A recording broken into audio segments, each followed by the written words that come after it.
ہیں کہ صرف انڈیا ہمارا دشمن نہیں، بلکہ وہ ملک جہاں کے لاکھوں لوگوں کو مشکل وقت میں پاکستان نے پناہ دی، رہنے کو گھر دیے، کھانے کو کھانا دیا، مگر یہ پھر بھی غدار نکلے۔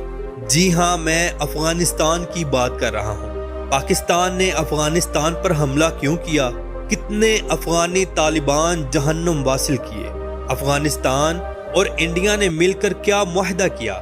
پاکستان نے افغانستان کی کن کن چوکیوں پر اپنے جھنڈے لہرا دیے؟ ان کے علاوہ افغانستان کے خوبصورت مقامات، یہاں کا موسم اور لوگوں کا رہن سہن، یہ سب دیکھیں گے آج کی ہم اس ویڈیو میں۔ تو چلیے ویڈیو کا شاندار آغاز کرتے ہیں۔ افغانستان، جس کا ایک طویل ترین بارڈر پاکستان کے ساتھ لگتا ہے۔ یاد رہے کہ جب بھی افغانستان میں جنگ لگی، یہ بھیگی بلی کی طرح پاکستان کے پاس بھاگا، وہ چاہے رشیا کی جنگ ہو یا امریکہ کی۔ آج بھی دنیا یہ تسلیم کرتی ہے کہ افغانستان ہمیشہ پاکستان کی مدد سے کبھی بھی جنگ نہیں ہارا۔ افغان لوگ پاکستان میں مہاجر بن کر آئے، ہم نے ان کا خیر مقدم کیا، مگر کیا علم تھا کہ یہ لوگ سب سے بڑے حرام خور نکلیں گے۔ ناظرین، جیسے ہی اکتوبر کا مہینہ شروع ہوا، افغانستان کے دہشت گرد طالبان نے پاکستان میں دہشت گردی کی، ہمارے پاک فوج کے نوجوانوں کو ٹارگٹ بنایا اور انہیں شہید کیا۔ افغانستان نے پاکستان کے انگور اڈا، باجوڑ، چترال اور بارام شاہ کے مقامات پر فائرنگ کی، جس کی جوابی کارروائی میں پاکستان نے ان کی ماں بہن ایک کر دی۔ الحمدللہ پاک فوج نے بھرپور ایکشن لیتے ہوئے آج سے 2 دن پہلے 10 اکتوبر کی رات اور 11 اکتوبر کو ان دہشت گردوں کو افغانستان میں گھس کر مارا ہے، اور الحمدللہ پاکستان کے خلاف استعمال ہونے والی 19 افغانی پوسٹوں پر حملہ کر کے ان کافروں کو جہنم واصل کیا اور چیک پوسٹوں پر پاکستان کا جھنڈا لہرایا۔ افغان طالبان مرے ہوئے لوگوں کو چھوڑ کر وردیوں اور اسلحے سمیت بھاگ گئے۔ افغانستان کی پاکستان کو بھاری کارروائی روکنے کی درخواست۔ ناظرین، شاید افغان لوگ یہ سمجھتے ہیں کہ جیسے ہم امریکہ اور رشیا سے جیت گئے، ایسے ہی پاکستان کو بھی ہرا دیں گے، مگر یہ ان کی سب سے بڑی بھول ہے۔ پاکستان نے پچھلے 70 سالوں سے سانپ ہی پالے ہیں، اور ہمیں اچھی طرح سانپوں کو مارنا بھی آتا ہے اور ان کا زہر نکالنا بھی آتا ہے۔ افغانستان کا وزیر خارجہ انڈیا کے دورے پر ہے، اور ان دونوں حرام خوروں نے آپس میں ایک ایگریمنٹ بھی کیا ہے کہ ہم دونوں ایک دوسرے کی حفاظت کریں گے۔ شاید یہ لوگ بھی خود کو پاکستان اور سعودی عرب سمجھ بیٹھے ہیں۔ ناظرین، اس بات کو یاد رکھیں کہ پاکستان میں جو بھی دہشت گردی ہوتی ہے، اس کو انڈیا بھرپور سپورٹ کرتا ہے۔ انڈیا کی یہ گھٹیا سوچ کہ وہ پاکستان کو کسی بھی طرح کمزور کر دے گا، تو یہ انڈیا کا خواب ہمیشہ خواب ہی رہے گا۔ انڈیا ایسی دہشت گردی پچھلے 50 سالوں سے پاکستان میں کروا رہا ہے، مگر پاکستان کا کچھ نہیں بگاڑ سکا۔ پاکستان کی عوام ہمیشہ سے اپنی پاک فوج کے ساتھ کھڑی ہے اور اپنے ملک کی حفاظت کرنے کے لیے، اپنی جان کا نذرانہ دینے کے لیے ہر وقت تیار ہے۔ افغانستان کی اپنی کوئی فوج نہیں، نہ ہی ان کی اپنی آرمی اور فضائیہ ہے۔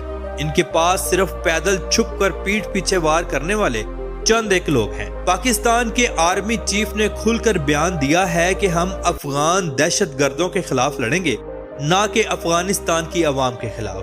افغانستان کا دارالحکومت کابل شہر ہے، جو دارالحکومت سٹی بھی ہے۔ یہ شہر بھی دہشت گردوں کا گڑھ ہے۔ پاکستان نے کابل شہر میں بھی ان کے ٹھکانوں کو تباہ کیا ہے۔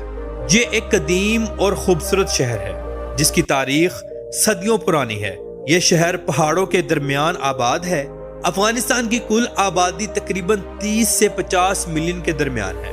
ان میں سے 72 لاکھ لوگ صرف کابل شہر میں ہی رہتے ہیں۔ کابل وہ شہر ہے جہاں گرمیوں میں کڑاکے کی دھوپ بھی لگتی ہے اور سردیوں میں برف باری بھی ہوتی ہے۔ کابل کی منڈی ایشیا کی قدیم ترین منڈیوں میں سے ایک ہے، جو صدیوں پرانی ہے۔ کابل کی منڈی میں آپ کو دنیا کا ہر ڈرائی فروٹ انتہائی سستا ملے گا۔ یہاں سبزیاں اور دوسری تمام زندگی کی اشیاء بھی سستی ہیں۔ قہوے کے ساتھ روٹی کھا کر بھی یہ لوگ گزارا کرتے ہیں۔ ویسے یہ لوگ افغانی پلاؤ، نمکین اور روش بہت شوق سے کھاتے ہیں۔ افغانستان کا کل رقبہ 6,52,864 مربع کلومیٹر پر محیط ہے۔ یہاں 99% مسلمان ہیں۔ افغانستان میں پشتون، بلوچ، تاجک، ہزارہ اور ترکمان قبیلے آباد ہیں۔ تمام قبیلوں کے الگ الگ رسم و رواج ہیں۔ افغانستان کو کوئی سمندر نہیں لگتا۔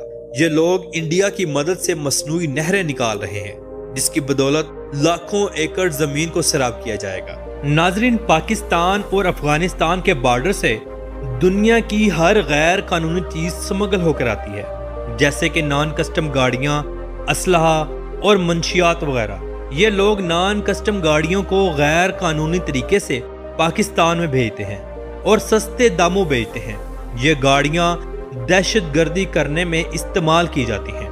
یہ ایک پوری چین ہے اور اس فیلڈ سے تعلق رکھنے والے لوگ آج دنیا کے امیر ترین لوگ ہیں، کیونکہ ان کے پاس سارا 2 نمبر پیسہ ہے۔ پاک فوج نے ان لوگوں کے خلاف بھی کریک ڈاؤن کر دیا ہے اور یہ بیان دیا ہے کہ یہ لوگ یہ کام بھی چھوڑ دیں اور ہمارے ملک کو بھی چھوڑ دیں، وگرنہ ہم ان لوگوں کے خلاف سخت ایکشن لیں گے۔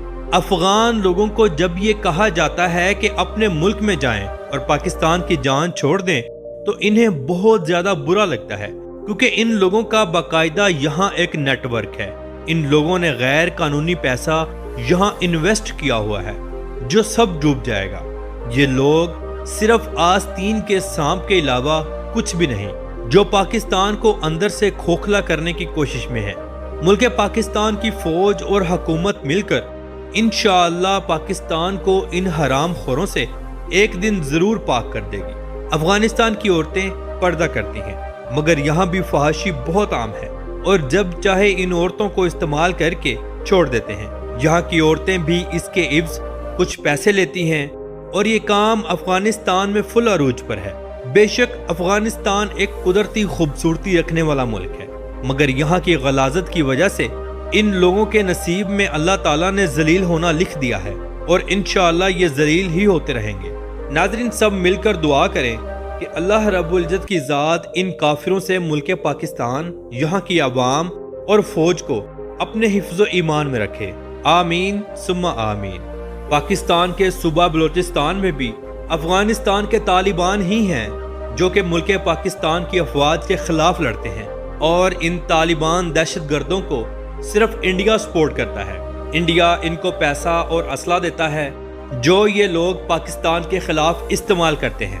اس چیز کا اعتراف انڈیا نے بے شمار دفعہ کیا ہے کہ ہم دہشت گردوں کو فنڈنگ کرتے ہیں۔ تو یہ تھی آج تک کی صورتحال۔ امید کرتے ہیں کہ افغانستان کو اس کی اس غلطی پر اچھا اور کرارا جواب مل گیا ہوگا، اور آج کے بعد یہ کبھی بھی ایسا کوئی قدم نہیں اٹھائے گا۔ تو ملتے ہیں انشاءاللہ اگلی ویڈیو میں۔ اللہ حافظ ناصر، خدا حافظ۔